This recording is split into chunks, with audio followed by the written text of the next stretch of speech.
नमस्कार, मी प्राजक्ता तांडेल. न्यूज 18 लोकमत विशेष मध्ये आपलं सगळ्यांचं स्वागत. बातमीपत्राच्या सुरुवातीला एक नजर टाकणार आहोत हेडलाईन्सवर. हेडलाइंस प्रायोजक राजयोग पेंट्स, खुशियां आपकी रंग हमारे. दिवाळीआधी सत्ताधारी राज्यात दंगली घडवण्याच्या प्रयत्नात मराठा आरक्षणावरून संजय राऊतांचा आरोप. शिरसाट यांचं उत्तर. धोरण आखलेलं आहे तोरण बांधण्याचे. मराठा आरक्षणाबाबत राज्य सरकारची नवी जाहिरात. विरोधकांचा हल्लाबोल. मराठा आरक्षणाबाबत 2 दिवसात भूमिका मांडा, अन्यथा मुंबईत लॉंग मार्च. मराठा क्रांती मोर्चाचा सरकारला इशारा. महाराष्ट्रात जातीनिहाय जनगणना करा. उपमुख्यमंत्री अजित पवारांची मागणी. फडणवीसांची सावध प्रतिक्रिया. माढ्यात अजित पवारांच्या सभेत गोंधळ. सकल मराठा समाजाच्या आंदोलकांनी दादांना दाखवले काळे झेंडे. शिवाजी पार्कवर होणाऱ्या दसरा मेळाव्याची ठाकरे गटाकडून जय्यत तयारी. उद्धव ठाकरेंच्या भाषणाकडे सगळ्यांचं लक्ष. शिंदेंच्या शिवसेनेचा आझाद मैदानावर दसरा मेळावा. राज्यातून 5200 बसेस, 10,000 छोट्या गाड्यांमधून शिवसैनिक मुंबई. आदित्य ठाकरेंच्या विरोधातील याचिकेवर 6 डिसेंबरला सुनावणी. सुशांत सिंह राजपूत आणि दिशा सालियान मृत्यू प्रकरणी राशिद खान पठाणकडून याचिका दाखल. ड्रग्ज माफिया ललित पाटीलला 27 ऑक्टोबरपर्यंत पोलीस कोठडी. तर 3 वर्षांपूर्वी ललितनं रचलेलं नाटक समोर.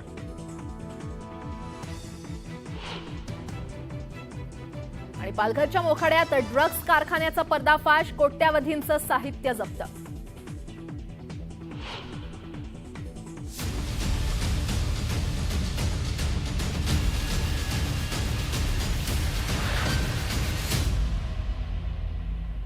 आणि आता न्यूज 18 लोकमत विशेषला सुरुवात करूयात. मनोज जरांगे पाटील यांनी दिलेला अल्टिमेटम संपायला आता काही तास उरलेत आणि त्याच पार्श्वभूमीवर मराठा आरक्षणासाठी आता सरकारचे प्रयत्न सुरू आहेत. तर सरसकट कुणबी प्रमाणपत्र देता येणार नाही असा मुद्दा विरोधकांनी उपस्थित केलाय आणि त्यामुळे मराठा आरक्षण देण्यासाठी कोणता पर्याय आता शिल्लक राहिलाय असा प्रश्न निर्माण झालाय. पाहूयात. मनोज जरांगे पाटलांच्या अल्टिमेटम नंतर मराठा समाजाला कायद्याच्या चौकटीत टिकणारं आरक्षण देण्याकरता सरकार कटिबद्ध असल्याचा शब्द मुख्यमंत्री एकनाथ शिंदेंनी दिलाय. त्यामुळे सरकार आरक्षणाकरता सकारात्मक असल्याचं स्पष्ट झालंय. सरकारनंही त्या दृष्टीनं प्रयत्न सुरू केलेत. इतरांच्याही कुठं आरक्षणाला धक्का लागणार नाही, त्यांच्याही भावना कुठं दुखावल्या जाणार नाही आणि राहिलेल्या 38% त्यामध्ये सुप्रीम कोर्टात, हायकोर्टात टिकेल अशा पद्धतीचं आरक्षण देण्याच्या बद्दल न्यायाधीश शिंदे साहेबांच्या नेतृत्वाखाली ती समिती बसवलेली आहे. आज एखादा घाईघाईत निर्णय घेतला आणि तो उद्या न्यायालयामध्ये टिकला नाही तर पुन्हा ही टीका होईल की समाजाला मूर्ख बनवण्याकरता निर्णय तुम्ही घेतला. आणि म्हणून माननीय मुख्यमंत्र्यांनी काल स्पष्टपणे सांगितलं की जो टिकणारा निर्णय आहे अशा प्रकारचा निर्णय आम्ही घेऊ. आरक्षणाचा निर्णय घेताना राज्यघटना आणि न्यायपालिकांचाही विचार करावा लागतो. त्यामुळे टिकणारं आरक्षण महत्त्वाचं असल्याचा मुद्दा देवेंद्र फडणवीस यांनी मांडला. तर अजित पवारांनी केलेलं वक्तव्य योग्य असून उर्वरित आरक्षण मराठा समाजाचं असल्याचं मनोज जरांगे पाटलांनी सांगितलं. त्यांना 14% आरक्षण दिले मंडल कमिशन. आमचा घास त्यांच्या तोंडात टाकलाय आतापर्यंत 40 वर्ष. विरोधी पक्षनेते विजय वडेट्टीवारांनी सरसकट कुणबी प्रमाणपत्र देता येणार नाही अशी भूमिका मांडली आहे. असं आहे की सरसकट कोणालाही देता येणार नाही. ती मागणी जरांगे पाटलांची काही संविधानिक आहे असं मला वाटत नाही. मी त्यांना तेच म्हणालो की त्यांना मराठा ओबीसी समाजातून त्यांना आरक्षण हवं असेल तर ती आता मर्यादा आहे, ती मर्यादा वाढवली पाहिजेत. सत्ताधारी आणि विरोधकांची मतमतांतर, मनोज जरांगे पाटलांची भूमिका या सगळ्या पार्श्वभूमीवर मराठा समाजाला आरक्षण देताना कोणता पर्याय आहे हा प्रश्न आता निर्माण झालाय. राज्य सरकारचे जे अधिकार होते, ज्यानुसार ते आर्थिकदृष्ट्या, सामाजिकदृष्ट्या समाजाची निवड करू शकत होते, हे निवड करण्याचे राज्य शासनाचे अधिकार आता 102 घटनादुरुस्तीने काढून घेतले आहे. यामुळे आता या पार्श्वभूमीवरती मराठा समाजाला सरसकट कुणबी प्रमाणपत्र देता येईल का, तर यासाठी आपल्याला आधार घ्यावा लागेल घटनेच्या आर्टिकल 342 अ नुसार राज्य सरकार स्वतःची अशी एक वेगळी लिस्ट अशा समाजाची मेंटेन करू शकते आणि ही लिस्ट केंद्र शासनापेक्षा वेगळी देखील असू शकते. केंद्र सरकार आणि राज्य सरकार आरक्षणाच्या मुद्द्यावर तोडगा काढू शकतात. त्यामुळे सर्वमान्य तोडगा कधी निघणार याकडे सगळ्यांचं लक्ष आहे. Bureau report, news 18 Lokmat. Maratha आरक्षणाचा मुद्दा तापलेला असतानाच आता राज्य सरकारकडून मराठा आरक्षणाविषयी जाहिरातबाजी केली जाते. सरकारकडून एक प्रकारे मराठा समाजाला चुचकाळण्याचा प्रयत्न केला जातोय, तर विरोधकांनी सरकारवर आता टीकेची झोड उठवलेली आहे. पाहुयात त्या संदर्भातला हा रिपोर्ट.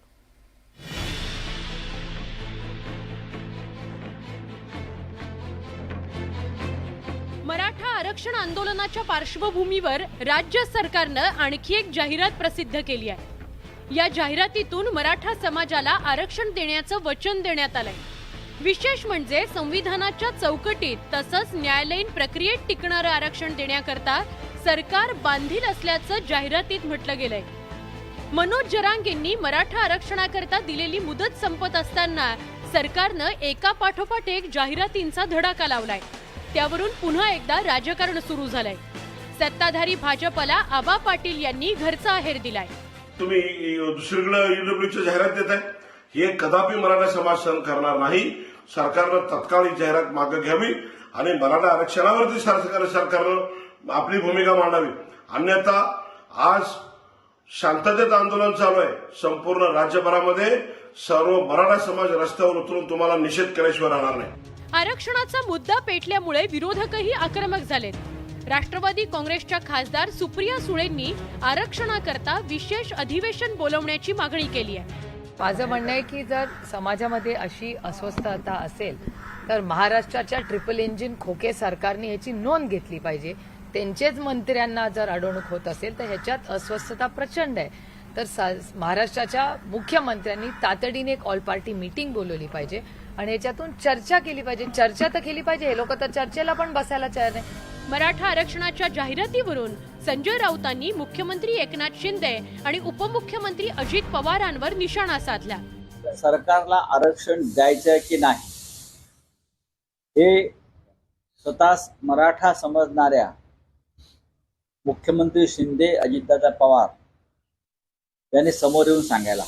मराठा आरक्षणाच्या जाहिरातीवरून राज्य सरकारची चांगलीच कोंडी झाली आहे. आरक्षणाच्या संदर्भामध्ये जाहिरात जी दिली गेलेली आहे ती जाहिरात सरकार काय करते, सरकार समाजामध्ये मग तो ओबीसी समाज असेल, म्हणजे ओबीसी समाजामधला धनगर समाज असेल किंवा एससी समाज असेल किंवा मराठा समाज असेल, या प्रत्येक समाजासाठी सरकार काय करतंय हे दाखवण्याचा फक्त प्रयत्न होता. मराठा आरक्षणावरून आता एकमेकांवर आरोप प्रत्यारोपांचा सिलसिला सुरू झालाय. भाजपनं तत्कालीन मविया सरकारवर आरोप केलाय. ज्या उद्धव ठाकरेंच्या मुख्यमंत्रीच्या काळात असलेलं आरक्षण रद्द झालं, जे आमच्या देवेंद्रजींनी कोर्टामध्ये पण टिकून दाखवलेलं. मनोज जरांगेंच्या आंदोलनामुळे मराठा आरक्षणाचा मुद्दा ऐरणीवर आलाय. आता जाहिरातीच्या माध्यमातून सरकार मराठा समाजाला चुचकारण्याचा प्रयत्न करतंय, पण त्यावरून नव्या राजकीय वादाला तोंड फुटलंय. Bureau report, news 18 Lokmat. Manoj Jarange Patil यांच्या पाठोपाठ मराठा क्रांती मोर्चानं आक्रमक भूमिका घेतली आहे. सरकारनं 2 दिवसात निर्णय घेतला नाही तर लॉंग मार्च काढण्याचा इशारा देण्यात आलेला आहे आणि मराठा समाजात मतभेद असू शकतात पण मनभेद नाहीत, असंही मराठा क्रांती मोर्चानं स्पष्ट केलेलं आहे. पाहुयात त्या संदर्भातलाच न्यूज 18 लोकमतचा हा खास रिपोर्ट. मनोज जरांगे पाटील यांनी राज्य सरकारला आरक्षणासाठी दिलेली मुदत मंगळवारी संपतेय, तर बुधवारपासून जरांगे पाटील यांनी आमरण उपोषणाचा इशारा दिलाय. एकीकडे जरांगे पाटील आक्रमक झाले तर दुसरीकडे मराठा क्रांती मोर्चानं सुद्धा रस्त्यावर उतरण्याचा इशारा दिलाय.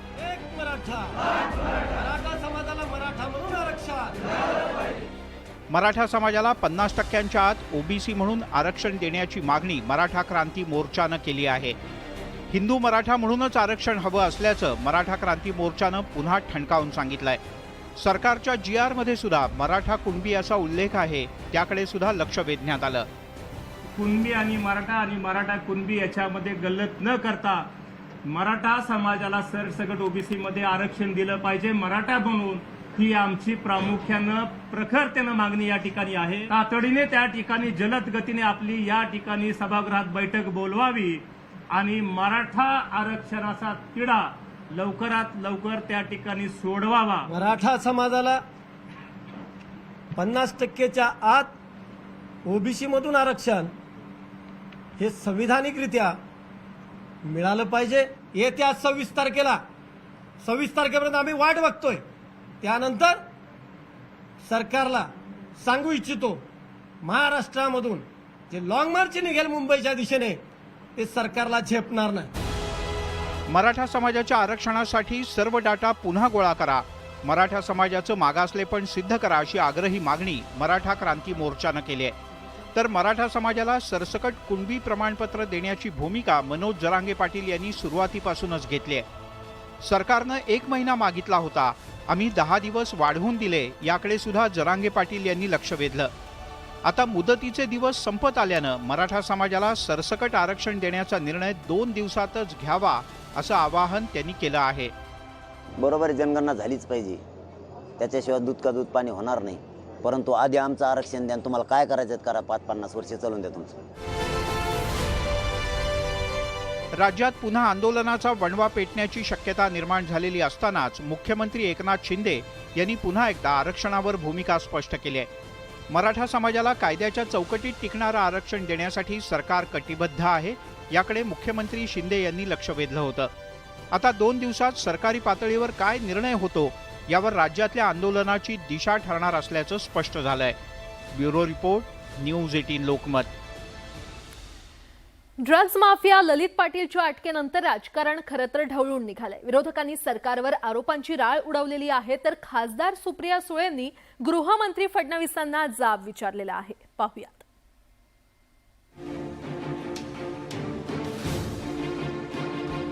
ड्रग्ज माफिया ललित पाटील प्रकरणात दररोज नवनवीन माहिती समोर येते.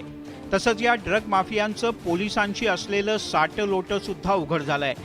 गेल्या अनेक महिन्यांपासून उपचाराच्या नावाखाली तो ससून रुग्णालयातून ड्रग्जचं नेटवर्क चालवत होता. एकीकडे ललित पाटीलच्या ड्रग्जच्या नेटवर्कची पोलखोल झाली आहे, तर दुसरीकडे त्याच्या राजकीय संबंधांवरून राजकारण काही थांबता थांबत नाहीये. ललित पाटीलच्या राजकीय कनेक्शनवरून सत्ताधारी आणि विरोधकांच्या मध्ये आरोप प्रत्यारोपांचा सामना रंगलाय.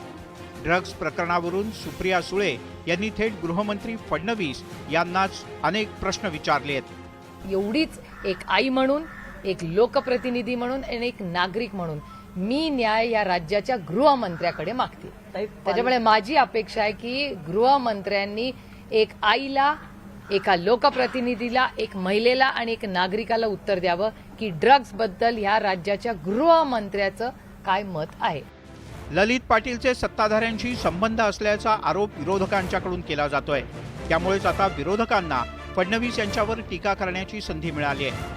गृह खातं सांभाळण्यात फडणवीस अपयशी असल्याची टीका विरोधकांकडून सातत्यानं केली जाते, पण त्याला सत्ताधाऱ्यांनी उत्तर दिलंय. त्या पबमध्ये जात किंवा ना कुठले ड्रग्ज घेत, त्याच्यामुळे त्यांना या सगळ्या गोष्टीच्या ड्रग्ज घेणाऱ्यांच्या विषयी पण घृणा आहे आणि त्या ठिकाणी ड्रग्ज निर्माण आणि विक्री करणाऱ्यांच्या विषयी पण घृणा आहे आणि त्याच्यामुळे ड्रग्ज कोण कोण घेतात त्यांचाही ते बंदोबस्त करतील. गेल्या काही वर्षात ललितनं नाशिकमध्ये ड्रग्जच्या धंद्यात चांगला जम बसवला होता. पोलिसांनी नाशिकमधले त्याचे ड्रग्जचे 2 कारखाने उद्ध्वस्त केले. यावरून तुम्हाला त्याच्या नेटवर्कची कल्पना येऊ शकते. ललित पाटील पोलिसांना चकवा देऊन पसार झाल्यानंतर तो चर्चेत आला खरा, पण गेली अनेक वर्ष तो कुणाच्या आशीर्वादानं ससून रुग्णालयात उपचाराच्या नावाखाली ड्रग्जचं नेटवर्क चालवत होता याची सुद्धा चौकशी होण्याची आवश्यकता आहे. Bureau report, news 18 Lokmat. Pawar कुटुंबातला अबोला रविवारी पुन्हा एकदा दिसून आला. त्याच पार्श्वभूमीवर सुप्रिया सुळेंनी डायलॉग इज मस्ट असं वक्तव्य केलंय. शरद पवार आणि अजित पवार एकाच व्यासपीठावर होते, मात्र दोघांनी एकमेकांशी संवाद साधला नाही आणि त्याच पार्श्वभूमीवर सुप्रिया सुळेंच्या वक्तव्याला आता महत्त्व प्राप्त झालंय. पाहूयात. डायलॉग इज अ मस्ट ना. लोकांनी बोललंच पाहिजे ना एकामेकाशी. ही दडपशाही नाही, आमच्याकडून तरी लोकशाहीच आहे. डायलॉग इज मस्ट असं म्हणत सुप्रिया सुळेंनी संवादावर भर दिलाय. त्याचं कारणही तसंच होतं. राष्ट्रवादी काँग्रेसच्या फुटीनंतर पवार काका पुतण्यात दुसऱ्यांदा एकाच व्यासपीठावर आल्याचं पाहायला मिळालं. यावेळी दोघांनी भाषणात एकमेकांची नावं घेतली, पण एकमेकांसोबत संवाद करणं मात्र टाळलं होतं. त्यामुळे कुटुंबातला अबोला अधोरेखित झाला. तर दुसरीकडे स्टेजवर आधी ठरल्याप्रमाणे पवार आणि अजित पवारांमध्ये फक्त प्रतिभा पवारांची खुर्ची लावली होती. पण अजित पवारांनी स्वतःची खुर्ची आई आशाताईला देऊन स्वतः सोफ्यावर बसले. तर सुप्रिया सुळेंनी खाली बसलेल्या रोहित पवारांच्या वडिलांना सन्मानानं स्टेजवर आणून बसवलं. एवढं सगळं घडूनही संवाद काही घडलाच नाही. परिणामी राजकीय चर्चांना उधाण आलं. आमची लढाई ही आमच्या नैतिकतेची आहे. ज्या पद्धतीने आईस वापरला जातो, ज्या पद्धतीने आज पॉलिसीज होत आहेत, जे निर्णय केंद्र सरकार आणि महाराष्ट्र सरकार घेत आहे, ह्याच्या विरोधात आम्ही आहोत. जालन्यामध्ये जी घटना झाली, अर्थातच आम्ही त्याच्या विरोधात आहोत. त्याच्यामुळे ही लढाई वैचारिक आहे, ही पर्सनल नाही आहे. आणि ह्यालाच तर लोकशाही म्हणतात ना. लोकशाहीमध्ये डायलॉग असलाच पाहिजे.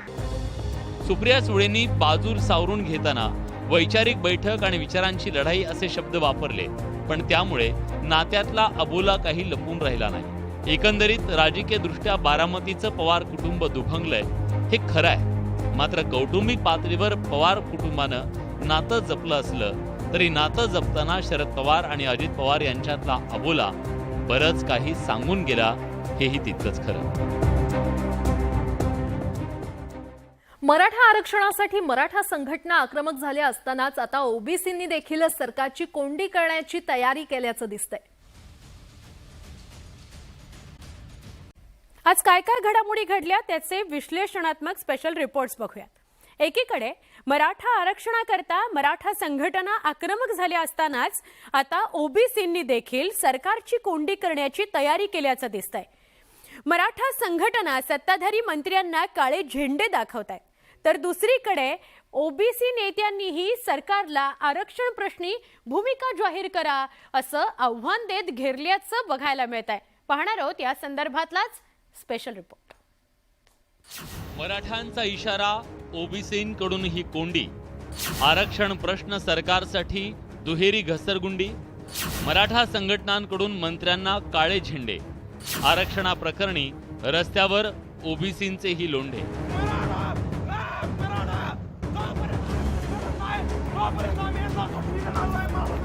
मराठा आरक्षणाचा मुद्दा चांगलाच तापल्याचं पाहायला मिळतंय. या मुद्द्यावरून आता मराठा संघटनांनी सत्ताधारी मंत्र्यांना काळे झेंडे, गावबंदी करायला सुरुवात केल्याचं दिसतंय. सोलापूरच्या माढा दौऱ्यावर असलेल्या अजित पवारांनाही मराठा संघटनांच्या रोषाला सामोरं जावं लागलं. त्यामुळे मराठा आरक्षण प्रश्न सरकारसाठी नवी डोकेदुखी बनल्याचं पाहायला मिळतंय. जसं मराठा सकल समाज मागणी करतो, मी पण मराठा समाजाचाच आहे, मी दुसऱ्या समाजाचा नाहीये. एक वर्ग आपल्या मराठा समाजात असा आहे की त्यांना आरक्षणाची गरज आहे. ते आर्थिक बाबतीत कमकुवत आहे. ते आज कष्ट घेत आहेत, परिश्रम घेत आहेत. मनोज जरांगे पाटलांनी मराठ्यांना ओबीसी प्रवर्गातून आरक्षणाची मागणी केली.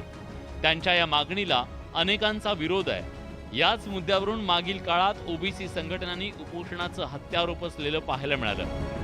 त्यामुळेच एकाच्या तोंडचा घास हिरावून दुसऱ्याला देणं बरोबर नाही असं म्हणत अजित पवारांनी जरांगेंच्या मागणीला अयोग्य म्हटलंय. इतरांच्याही कुठं आरक्षणाला धक्का लागणार नाही, त्यांच्याही भावना कुठं दुखावल्या जाणार नाही. आणि असणाऱ्या 38% राहिलेल्या 38% त्यामध्ये सुप्रीम कोर्टात, हायकोर्टात टिकेल अशा पद्धतीचं आरक्षण देण्याच्या बद्दल न्यायाधीश शिंदे साहेबांच्या नेतृत्वाखाली ती समिती बसवलेली आहे. अजित पवारांच्या याच भूमिकेनं आता ओबीसी नेत्यांनी पुन्हा एकदा सत्ताधाऱ्यांची कोंडी करायला सुरुवात केली आहे. उपमुख्यमंत्री आणि मुख्यमंत्र्यांनी ओबीसी आरक्षणाबाबतची त्यांची भूमिका जाहीर करावी असं आव्हान नाना पटोलेंनी दिलंय. बरोबर म्हटलं ना, एखाद्याचं काढलं आणि दुसऱ्याला दिलं तर आपोआप त्याच्यामध्ये विद्रोह होईल, तणाव होईल, राज्यामध्ये कायदा सुव्यवस्था बिघडेल. तर अजित पवारांनी जी भूमिका मांडली त्याला गैर काही नाही, पण ते सरकारने एकदा स्पष्ट मांडली पाहिजे.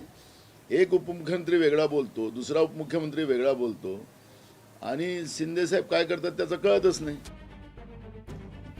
एकंदरीत एकीकडे मराठा आरक्षणावरून सरकार चिंतेत सापडलं असताना जरांगेंच्या भूमिकेनं ओबीसी संघटनांकडून सरकारची कोंडी होण्याची शक्यता आहे. त्यामुळे आरक्षणाचा हा दुहेरी तिढा सरकार कसं सोडवतं याकडे सगळ्यांचं लक्ष लागतं. Bureau report, news 18. मराठा आरक्षणावरून जरांगे पाटलांच्या अल्टिमेटम नंतर आता मराठा संघटनांकडून सरकारला इशारे दिले जात आहेत.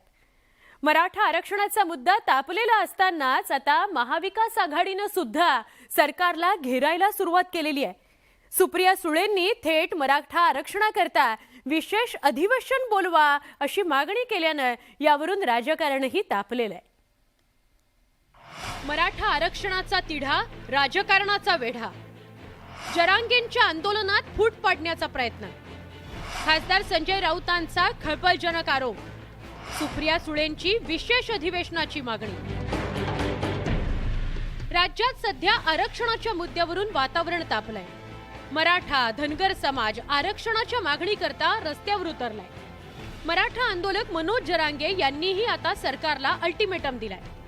मराठा आंदोलक मनोज जरांगे यांनी दिलेली मुदत संपत आली तरी सरकार आरक्षणाचा मुद्दा सोडवू शकलेलं नाही. याउलट सरकारमधील काही लोक जरांगेंविरोधात वातावरण निर्मिती करत असल्याचा आरोप ठाकरे गटाचे खासदार संजय राऊतांनी केलाय.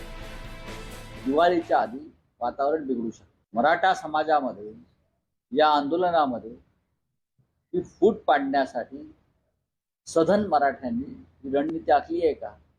हा लढा गरीब मराठ्यांना. दुसरीकडे राष्ट्रवादी काँग्रेसच्या कार्याध्यक्ष सुप्रिया सुळेंनी आरक्षणावरून राज्य अस्थिर झाल्याचा आरोप करत या प्रकरणी थेट विशेष अधिवेशनाची मागणी केली. अनेक घटक आरक्षण मागतायत. मराठा समाज मागतोय, धनगर समाज मागतोय, लिंगायत समाज आणि मुस्लिम समाज या सगळ्याबद्दल सातत्याने बाहेर बोलण्यापेक्षा एक स्पेशल असेंब्ली बोलवावी. पार्लमेंटचं सेशन तर मी म्हणतेच आहे की जगामध्ये जी परिस्थिती झालेली आहे आज, जे पॅलेस्टाईन आणि इस्रायलचा जो कॉन्फ्लिक्ट चाललाय, रशियामध्ये जो कॉन्फ्लिक्ट चाललाय, त्याच्याबद्दल तातडीने इधर पार्लमेंटचं सेशन किंवा ऑल पार्टी मीटिंग ही सरकारने बोलवली पाहिजे. आणि महाराष्ट्रामध्ये आरोग्य असेल, शिक्षण असेल किंवा आज आरक्षणाचा जो मुद्दा असेल, हे इतके गंभीर आव्हानं या राज्यासमोर आहेत. हे राज्य मला विचाराल तर प्रचंड अस्थिर आहे. विरोधकांनी मराठा आरक्षणावरून सरकारची कोंडी करण्याचा प्रयत्न केल्यावर सत्ताधारीही मैदानात आले. उपमुख्यमंत्री देवेंद्र फडणवीसांनी मराठा आरक्षण प्रश्नी सरकार प्रयत्नशील असल्याचं सांगत विरोधकांचे आरोप फेटाळून लावले. तर शिंदेंच्या शिवसेनेनंही विरोधकांवर पलटवार केला. काल देखील राज्याचे प्रमुख माननीय एकनाथराव शिंदे साहेबांनी अतिशय स्पष्टपणे आपलं कमिटमेंट हे त्या ठिकाणी दिलेलं आहे की मराठा समाजाला आरक्षण सरकार देईलच, इतकं स्पष्ट सन्माननीय एकनाथराव शिंदे साहेबांनी सांगितलेलं आहे. आम्ही सगळे पूर्ण ताकदीने त्यांच्या पाठीशी आहोत. हा गंभीर प्रश्न आहे, त्यामुळे हा सोडवण्याचा प्रयत्न निश्चितपणे राज्य सरकार करणारच आहे. कसं कमकुवत आरक्षण दिलं त्यावर का नाही बोलत? समाजाची सहानुभूती घेण्याचा प्रयत्न करू नका. समाज तुमच्या पाठीशी जाणार नाही, कारण की सर्वांना माहिती यांनी सर्वांनी मिळून समाजाला खेळवत ठेवलेलं होतं. आता खऱ्या अर्थानं दिशा द्यायचं काम एकनाथ शिंदे साहेब करतायत. एकंदरीतच राज्यात आरक्षणाचा मुद्दा पेटला असतानाच यावरून राजकारणही तापल्याचं बघायला मिळत आहे. त्यामुळे जसजसा आरक्षणाचा प्रश्न चिघळत जाईल तसं याचं राजकारण पेटत जाण्याची शक्यताही नाकारता येत नाही. Bureau report, news 18 Lokmat. आत्तापासूनच चर्चा सुरू झाली, किंबहुना आठवड्याभरापासून चर्चा सुरू झाली आहे दसरा मेळाव्याची. मंगळवारी मुंबईमध्ये 2 दसरा मेळावे होत आहेत. त्याकरता दोन्ही पक्षांनी जोरदार तयारीही सुरू केलेली आहे. मोठी गर्दी जमवून राजकीय शक्ती प्रदर्शन करण्याचा प्रयत्न दोन्ही पक्षांकडून केला जाणार आहे. तुम्हाला शिवसेना कुठेही कुणाच्याही दावणीला बांधता येणार नाही. शिवसेना तुमच्या मर्द आणि एकनिष्ठ शिवसैनिकांची. गेल्या वर्षी दसऱ्याला पहिल्यांदाच शिवसेनेचे 2 मेळावे झाले होते. ठाकरे विरुद्ध शिंदे असा हा राजकीय सामना रंगला होता. दोन्ही नेत्यांनी एकमेकांवर बोचरी टीका केली होती. यंदा दसरा मेळाव्याचं दुसरं वर्ष असून दोन्ही पक्षांनी जोरदार तयारी सुरू केली. नाशिकमधील शिंदेंच्या नेतृत्वातील शिवसेना पदाधिकाऱ्यांनी कंबरच कसली आहे. जिल्ह्याच्या 15 तालुक्यांमधून जवळपास 2300 वाहनं मेळाव्याकरता जाणार आहेत. नाशिक जिल्ह्याचे पालकमंत्री दादा भुसे आणि जिल्हा प्रमुख अजय बोरस्ते यांच्यावर ही जबाबदारी सोपवण्यात आली आहे. नाशिकमधनं किमान 3-3.5 हजार वाहनं सकाळी निघणार आहेत. सकाळी 10:30 वाजता वाजत गाजत या ठिकाणून निघू. जिल्ह्यातून वेगळी वाहनं असतील आणि घोटी टोल नाक्यावर आम्ही सगळे एकत्र येणार आहोत आणि तिथून आम्ही सगळे एकत्र आझाद मैदानावर जाणार आहोत. गेल्या वर्षीच्या दसरा मेळाव्यात मुख्यमंत्री एकनाथ शिंदेंच्या भाषणादरम्यान काही कार्यकर्ते उठून गेले होते. याची पुनरावृत्ती टाळण्याकरता यंदा खबरदारी घेतली जाणार आहे. आम्ही थांबणार आहोत कारण आम्हाला माहिती आहे अशा पद्धतीची कटकारस्थाने केली जातात आणि ठरवून माननीय एकनाथ शिंदे साहेबांचा मेळावा कसा लोक उठून गेले वगैरे अशा पद्धतीचं ज्याला काय म्हणतो आपण गोवेल्स प्रकारचं टेक्निक आहे. परंतु असं होणार नाही. यावेळेस आम्ही स्वतः थांबणार आहोत. अशा पद्धतीचा कोणी वाढवा केला तर मग शिवसैनिक काय ते समजेल. शिंदेंप्रमाणे ठाकरेंच्या पक्षानंही दसरा मेळाव्याकरता तयारी सुरू केली आहे. गेल्या वर्षीचा गर्दीचा उच्चांक मोडण्याचा चंग शिवसेना उबाठानं बांधलाय. ठाकरेंचा दसरा मेळावा दादरच्या शिवतीर्थावर होणार आहे. दसरा मेळाव्याकरता नाशिकमधील शिवसेना उबाठानं चांगलाच जोर लावलाय. दसरा मेळाव्याला या नाशिक जिल्ह्यातून हजारो लोक जाण्याची परंपरा ही आजची नाही तर गेल्या 60 म्हणजे जवळपास 50 वर्षाची परंपरा आहे. आणि याही वर्षी निश्चितपणे दसरा मेळाव्यासाठी जसे 15-20 हजार लोक संबंध जिल्ह्याभरातून जात असतात, यदा कदाचित त्याच्यापेक्षा जास्त लोकांची तयारी चालू वर्षी आहे. इकडे छत्रपती संभाजीनगर मधून मोठ्या प्रमाणात कार्यकर्ते शिंदेंच्या दसरा मेळाव्याकरता मुंबईला जाणार आहेत. मंत्री अब्दुल सत्तार यांनी त्याकरता वाहनांचं नियोजन केलेलं आहे. 200 एसटी गेल्या, 100 प्रायव्हेट गाड्या गेल्या, 500 गाड्या आमच्याकडं छोट्या गाड्या राहणार आहेत.